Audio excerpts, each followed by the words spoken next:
Today on Forbes, this protein bar co-founder sold his company for $600 million. Now he wants another bite of the market.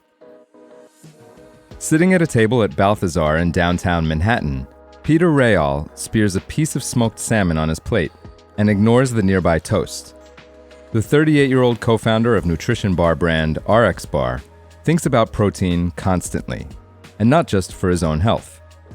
Rahal has been dreaming of creating a new bar since the day he and his co-founder, Jared Smith, sold RXBAR to Kellogg's for $600 million in 2017. Rahal made that dream a reality in September when he launched David, or so he calls it, quote, the final protein bar.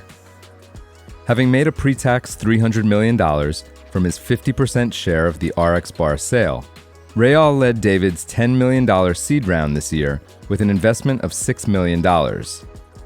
Named after Michelangelo's 16th century masterpiece, David claims to be the most protein-dense bar in existence and is backed by high-profile physicians and health podcasters Peter Attia, who is also a minority investor, and Andrew Huberman. With 28 grams of protein and just 150 calories, the compact snack currently comes in 4 flavors and sells exclusively direct-to-consumer for $3.25 per bar.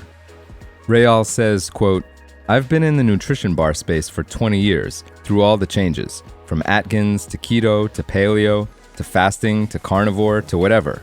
But there are 2 consistent things that have driven the category: the desire for muscle gain and fat loss. So the question was, how do we design a product that delivers those 2 things?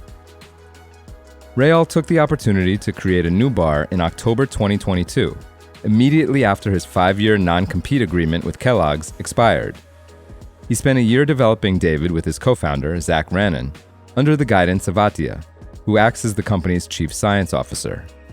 Rahal's current iteration of David includes milk protein isolate, collagen, and whey protein, and is held together with allulose and polydextrose.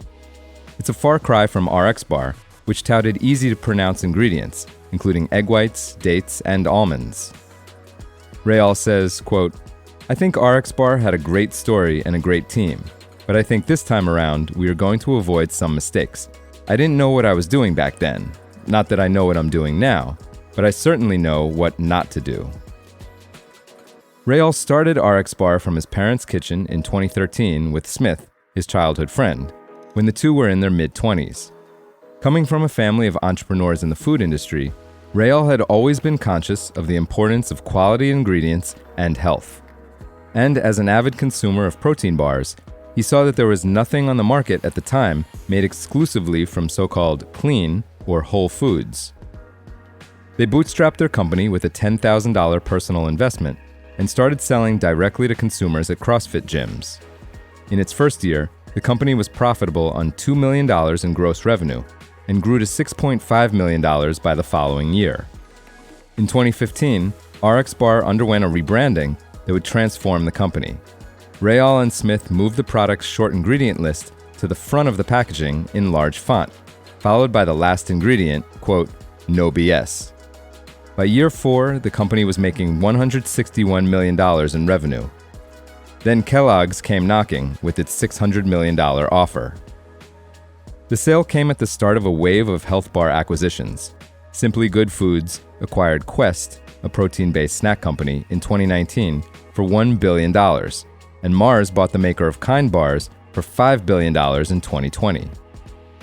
Although Rahal was in the cohort of young founders who sold their nutrition bar business to large conglomerates, he says his initial plan was never to sell RXBAR.